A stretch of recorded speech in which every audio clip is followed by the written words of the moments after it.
Good evening student. मैं Aryan Potter Aryan coaching classes से। I hope कि आप सब लोग ठीक होंगे और आपको कल के लिए गणतंत्र दिवस की हार्दिक शुभकामनाएं। तो आज बच्चों, आज आप लोगों के सामने में 2020 का विज्ञान का मॉडल पेपर लगवाने जा रहा हूं, जो कि लास्ट ईयर का पेपर है। ये 2020 सेट 4 का पेपर लगवाने जा रहा हूं। तो देखिए सब लोग। तो देखो, पहला क्वेश्चन ये है, इसमें आया है पहले का क नंबर क्वेश्चन है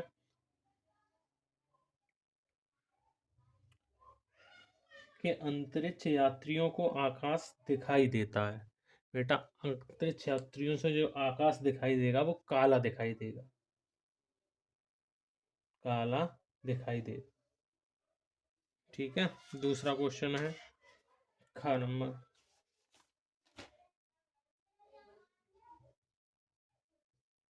एक उत्तल दर्पण की फोकस दूरी होगी जिसकी वक्रता त्रिज्या 32 सेंटीमीटर है।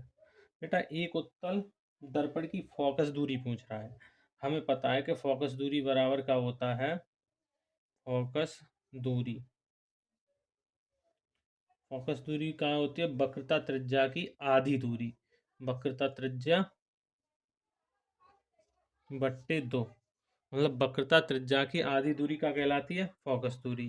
तो F बराबर निकालेंगे बेटा, तो वक्रता त्रिज्या इसने दी है, वक्रता त्रिज्या का मान दिया है 32 सेंटीमीटर। तो 32 यहाँ रख देंगे बट्टे 2, 2 से भाग कर देंगे, 2 का भाग देंगे, 2 एकम 2, बचा एक, 2 छिक 12। कितनी आ गई बेटा? 16 सेंटीमीटर। तो खा का कौन सा हो जाएगा? खा का सेकंड सही है, 16 सेंटीमीटर, 16 सेंटीमीटर। ये तो थी हमारी दो वक्रता त्रिज्या से फोकस दूरी निकालना। अब तीसरा क्वेश्चन ग नंबर का क्वेश्चन दिया है, पहले का ग के ओम के नियम के अनुसार धारा और विभवांतर का ग्राफ बनेगा। बेटा, ओम का नियम क्या कहता है? ओम का नियम होता है V बट्टे I बराबर R के। ये होता है ओम का नियम। अब इसने कहा कि धारा और विभवांतर, धारा I और विभवांतर V का ग्राफ बनेगा। देखते हैं कैसा बनेगा। यहाँ मान लो V है और ये I है। यहाँ देख लो V बट्टे I बराबर R। कहने का मतलब ये है ओम के नियम का कि अगर किसी चालक की भौतिक अवस्थाएं जैसे ताप, दाब इत्यादि में परिवर्तन न किया जाए तो विभवांतर और धारा का अनुपात नियत रहता है। नियत का मतलब ये है कि ये बदलता नहीं है। जैसे अगर हमें विभवांतर को बढ़ाएं तो हमें धारा का भी मान बढ़ाना पड़ेगा। मतलब यहाँ जो डिजिट है वो चेंज नहीं होना चाहिए। जैसे अगर कहीं दे दिया बेटा V बराबर क्या दे दिया 10 और I बराबर दे दिया 5, तो V बट्टे I बराबर निकालेंगे तो क्या हो जाएगा? 10 बट्टे 5, तो 5 दूनी 10। मतलब V और I का अनुपात अगर 2 दिया है, मान लो 2 यहाँ पे है, अब ये चेंज नहीं होना चाहिए। अगर मान लो विभवांतर को हमने बढ़ा के मान लो 10 की जगह 20 कर दें, विभवांतर 10 की जगह क्या कर दिया हमने, ये 10 था तो यहाँ 20 ले लिए, तो हमें I का मान भी 10 लेना पड़ेगा, क्योंकि 10 दूनी 20, तभी यहाँ 2 आएगा। मतलब अगर विभवांतर बढ़ा रहे हैं तो हमें धारा का मान बढ़ाना पड़ेगा। अब मान लो 35 30 ले लिया, तो हमें धारा का मान कितना करना पड़ेगा? 15, 15 दूनी 30, तभी 2 आएगा। कहने का मतलब ये हुआ कि अगर विभवांतर को बढ़ा रहे हैं तो धारा का मान भी बढ़ाना चाहिए। अब देखो, यहाँ पे कोई विभवांतर इतना है ये पॉइंट पे और धारा उस टाइम ये मिल रही है। अगली बार जैसे यहाँ पे पॉइंटेड कर लो, इधर भी पॉइंट कर लो। अब बेटा, अगर हमने अभी मान लो यहाँ पे 5, 10, 15, 20 और ये लास्ट में 25 मान लो, ऐसे ही इधर कर लो। 0, 5, 10, 15, 20, 25, 30। ऐसे कर लिए, डिजिट डाल लिए। अब हमने पहले विभवांतर हमारा एक ही लाना है हर कंडीशन में। तो जब देखो विभवांतर V था 5 वोल्ट, तो हमें धारा भी 5 करनी पड़ेगी तभी एक आएगा। अब अगला क्या है कि अगर अगर हम विभवांतर को 10 वोल्ट कर दें, तो 10 वोल्ट तो हमें ये कितनी करनी पड़ेगी 10 वोल्ट, तभी एक आएगा। हर कंडीशन में हमें ये वाली संख्या बराबर वाली एक समान लानी है। अगर इसे हम 15 करेंगे तो इसे भी 15 करना पड़ेगा, तो ये आ गई। 20 करेंगे तो इसे भी 20 करना पड़ेगा, ये आ गई। ऐसे 25 करेंगे तो इसे भी 25 करना पड़ेगा, ये आ गई। अब इसे एक ग्राफ खींचते हैं तो ये कैसा मिल रहा है, एक सरल रेखा। तो बेटा ओम के नियम के अनुसार धारा और विभवांतर के बीच ग्राफ बनेगा, एक सरल रेखा। ठीक है, तो गा का आंसर क्या हो गया बेटा, एक सरल रेखा। मतलब फर्स्ट, एक सरल रेखा। अब तीसरा आंसर है बेटा, क्वेश्चन है कि एक लघुपथित परिपथ में धारा का मान होगा। लघुपथित का मतलब ये है बेटा कि कहीं शॉर्ट हो गया है। जैसे एक तार बेटा ये जा रहा है और एक तार ये जा रहा है। ये बिजली के दो तार हैं, एक तार ये है और एक तार ये है। लघुपथित का मतलब होता है बेटा कहीं पे इन दोनों तारों का शॉर्ट सर्किट हो जाना, शॉर्ट हो गए हैं। तो शॉर्ट कैसे होंगे, या तो ये वाला तार कहीं छिला हुआ होगा, तो ये वाला तार आके इस पे टूट के गिर जाए, इससे टच कर जाए, तो यहाँ का हो जाएगा लघुपथित। लघुपथित मतलब शॉर्ट सर्किट हो जाएगा, क्या हो जाएगा, शॉर्ट सर्किट। अब शॉर्ट सर्किट में क्या होता है कि शॉर्ट सर्किट में धारा का मान बहुत अधिक हो जाता है, और यहाँ पर इस पर्पज से लगे जो भी लट्टू वगैरह जो लगा होगा वो फीस हो जाएगा। तो धारा का मान बहुत ज़्यादा हो जाएगा, बहुत ज़्यादा हो जाएगा तो ये फीस हो जाएगा बल्ब। तो याद रखो कि क्यों फीस होगा, क्योंकि जो बल्ब होता है, बल्ब की या कोई भी उपकरण की रेटिंग अलग अलग बनाई जाती है, और उस रेटिंग से अधिक करंट आएगी तो वो फ्यूज हो जाएगा, फूक जाएगा। तो बेटा घड़ी में लिख देंगे कि अगर कहीं भी शॉर्ट सर्किट होता है या लघुपतित दोष होता है तो यहाँ क्या होती है, धारा का मान अधिकतम हो जाता है। मतलब तीसरे नंबर का क्वेश्चन आंसर सही है, अधिकतम। अधिकतम धारा का मान कैसा हो जाएगा, अधिकतम, जब कहीं शॉर्ट सर्किट हो जाएगा। अगला क्वेश्चन है बेटा, पहले क्वेश्चन की 4 क्वेश्चन थे। मतलब अंतरिक्ष वालों को काला दिखाई देगा, और ये क्या उत्तल दर्पण की फोकस दूरी 32 सेंटीमीटर, त्रिज्या 16 सेंटीमीटर आएगी, और ओम के नियम का एक सरल रेखा प्राप्त होता है, और अगर शॉर्ट सर्किट हो जाए तो धारा का मान अधिकतम होगा। अब बेटा आता है क्वेश्चन नंबर 2।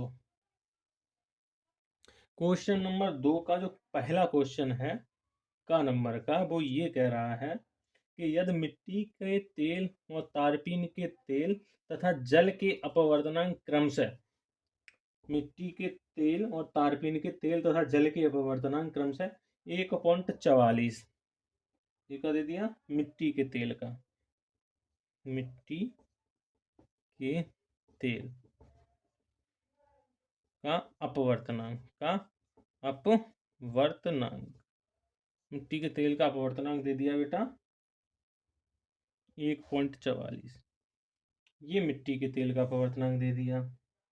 और तारपीन के तेल का लिख दो, तारपीन के तेल का अपवर्तनांक, तारपीन के तेल का अपवर्तनांक बेटा दे दिया है हमारा 1.47। तीसरा दे दिया है जल का अपवर्तनांक, जल का अपवर्तनांक, जल का अपवर्तनांक दे दिया है 1.33। और पूछा है कि प्रकाश की चाल इनमें से किस में अधिक होगी। तो हमें पता है कि जो चाल होती है, चाल, तो जिसका अपवर्तनांक कम होगा, अपवर्तनांक, अपवर्तनांक कम, तो प्रकाश की चाल अधिक। अगर किसी का अपवर्तनांक कम है तो प्रकाश की चाल उस क्षेत्र में अधिक होगी। तो अगर मिट्टी के तेल में प्रकाश कहा जा रहा है 1.44 अपवर्तनांक दे दिया है, तो इसमें प्रकाश की चाल कम होगी किससे? तारपीन के तेल से। और इन दोनों से सबसे अधिक किस में प्रकाश की चाल होगी? जल के अपवर्तनांक में। मतलब जिसका अपवर्तनांक कम होता है, तो इन तीनों में सबसे कम अपवर्तनांक किसका है? जल का। तो जल में सबसे अधिक प्रकाश की चाल होगी, मतलब प्रकाश सबसे ज़्यादा तेज़ी से किस में चलेगा? इन तीनों में से जल में। और जल से अधिक चलेगा फिर मिट्टी के तेल में, उससे अधिक उससे कम स्लो यहाँ चल पाएगा मिट्टी के तेल में, और उससे स्लो चल पाएगा तारपीन के तेल में। अब आगे देखो, तो इसका 2 का आंसर हो जाएगा जल का अपवर्तनांक, क्योंकि जल के अपवर्तनांक का कम है तो प्रकाश की चाल अधिक होगी। तो जल के अपवर्तनांक में जल के अपवर्तनांक अपवर्तनांक सबसे कम है, सबसे कम है, अतः प्रकाश की चाल जल में सबसे अधिक होगी, में सबसे अधिक होगी। खा खरगोश। एक उत्तल लेंस द्वारा प्रतिबिंब के आवर्धन का सूत्र लिखिए। सूत्र का है आवर्धन का बेटा? तो आवर्धन m बराबर क्या होता है? I बट्टे O, मतलब प्रतिबिंब की दूरी, प्रतिबिंब की लंबाई बट्टे वस्तु की लंबाई, वस्तु की लंबाई। आवर्धन के लिए यही सूत्र होता है। प्रतिबिंब मतलब उत्तल लेंस के द्वारा प्रतिबिंब के आवर्धन का सूत्र I बट्टे O। आवर्धन सूत्र लिखिए। यह ऋणात्मक धनात्मक दोनों हो सकता है, यस, ये ऋणात्मक भी हो सकता है और धनात्मक भी। तो गा नंबर का क्वेश्चन है, 1 किलोवाट घंटा में कितने जूल होते हैं? 1 किलोवाट घंटा, 1 किलोवाट घंटा में बेटा जो होते हैं 3.6 गुणा 10 पे घात 3.6 गुणा 10 पे घात माइनस के 6 जूल। तो 1 किलोवाट घंटा बराबर कितने हो जाएंगे? 3.6 गुणा 10 पे घात 6 जूल के। तो 1 किलोवाट घंटा 3.6 गुणा 10 पे घात 6 जूल। अब आ गया घाघड़ी में क्वेश्चन, ये कह रहा है कि एक लेंस की फोकस दूरी की गणना कीजिए अगर उसकी क्षमताएं दी हैं बेटा। P1 दे दिया है माइनस के 2 डायोप्टर, और P2 दे दिया है 1 डायोप्टर। अब इनकी संयुक्त डायोप्टर मतलब लेंस की संयुक्त लेंस की क्षमता देखें, तो P बराबर होता है बेटा P1 प्लस P2। तो P1 कितनी है? माइनस के 2, P2 1, तो 1 में तो 2 गए 1, और फोकस दूरी पूछ रहा है, तो फोकस दूरी बराबर निकालेंगे तो 100 बट्टे 1, 1 का भाग देंगे तो F बराबर माइनस के 100 सेंटीमीटर, सेंटीमीटर में आ गई है बेटा। अगला देखो, अगला क्वेश्चन है तीसरे का। हाँ, ये कह रहा है बेटा 2 ओम, 3 ओम तथा 6 ओम तथा 6 ओम के प्रतिरोधों को किस प्रकार संयोजित करें कि कुल प्रतिरोध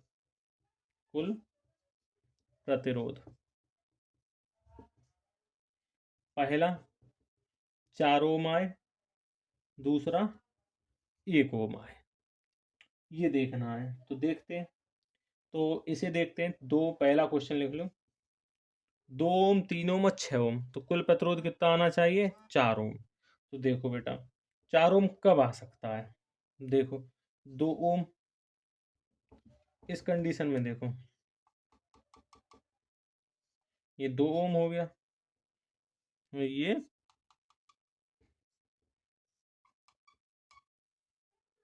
3 ओम और ये 6 ओम। अब देखते हैं आता है कितना आना चाहिए, 4 ओम या 1 ओम। तो देखते हैं, तो इन दोनों को हल करें। तो ये काम है समांतर में, और समांतर के लिए हमने डायरेक्ट सूत्र बताया था, R बराबर ऊपर मल्टीप्लाई कर दो और नीचे जोड़ दो। तो 36 18 बट्टे 9, 9 दूनी 18, 2 ओम। अब क्या हो गया है, एक ये, इन दोनों को मिला के क्या हो गया, एक ये। तो ये कितना है, 2 ओम, और ये क्या है, 2 ओम। तो आर बराबर क्या आ गया बेटा, R1 प्लस R2। तो 2 ओम प्लस 2 ओम मतलब 4 ओम। मतलब एक प्रतिरोध को तो कैसे जोड़ दें, श्रेणी में, 2 ओम के प्रतिरोध को श्रेणी में जोड़ दें, और 3 ओम और 6 ओम के प्रतिरोध को कैसे जोड़ दें, समांतर में। तो जो प्रतिरोध का मान आ जाएगा बेटा, 4 ओम आ जाएगा। तो पहला क्वेश्चन तो ऐसे कर देंगे। अब 1 ओम का और देखते हैं, 1 ओम कैसे आएगा। 1 ओम के लिए क्या करें, 1 ओम के लिए क्या करेंगे, हम तीनों प्रतिरोध को किस में जोड़ दें, समांतर क्रम में। जैसे ये 2 ओम का प्रतिरोध है, 2 ओम, ये 3 ओम का है, और ये 6 ओम का। 2 ओम, 3 ओम और 6 ओम, तीनों के प्रतिरोध को हम काय में जोड़ते हैं बेटा, समांतर क्रम में। देखते हैं तो सूत्र क्या होता है, 1/R बराबर 1/R1 plus 1/R2 plus 1/R3।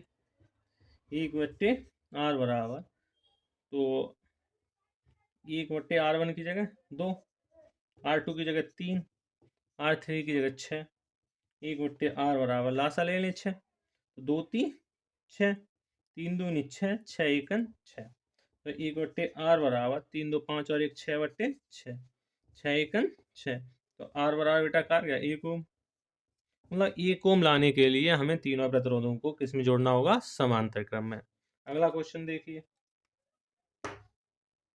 अगला क्वेश्चन है इसी का, अथवा में दिया है कि किसी चालक का प्रतिरोध से क्या तात्पर्य किन किन बातों पर निर्भर करता है। तो बेटा प्रतिरोध, किसी चालक का प्रतिरोध, प्रतिरोध काय काय पे निर्भर करता है और क्या है। तो सीधी बात, प्रतिरोध में हम बताए हैं कि अगर किसी चालक में धारा फ्लो हो रही है, अगर कोई चालक तार है और उसमें धारा फ्लो हो रही है, तो प्रतिरोध इस धारा के फ्लो का विरोध करता है। मतलब किसी तार में धारा बहती है, उसका विरोध करता है बेटा प्रतिरोध। पीछे वीडियो बनाई है, उसमें हम विस्तार से समझाए भी हैं कि प्रतिरोध क्या करता है। तो बेटा प्रतिरोध के बारे में यही कहेंगे कि धारा, विद्युत धारा के मार्ग में आने वाली रुकावट को प्रतिरोध कहते हैं। अब इसे आर से प्रदर्शित करते हैं, और ये निर्भर किस पे करता है, तो देखते हैं। आर बराबर हमने पढ़ा है रो एल बट्टी ए। मतलब अगर तार की लंबाई, एल मतलब लंबाई, क्षेत्रफल, और मटेरियल पदार्थ की मतलब प्रकृति कैसी है, तो इन तीन चीज़ों पे निर्भर करेगा। और ताप पर भी निर्भर करेगा। मतलब काय काय पे प्रतिरोध निर्भर करता है, लंबाई पर, अनुप्रस्थ काट के क्षेत्रफल पर, अनुप्रस्थ काट के क्षेत्रफल पर, पदार्थ की प्रकृति पर,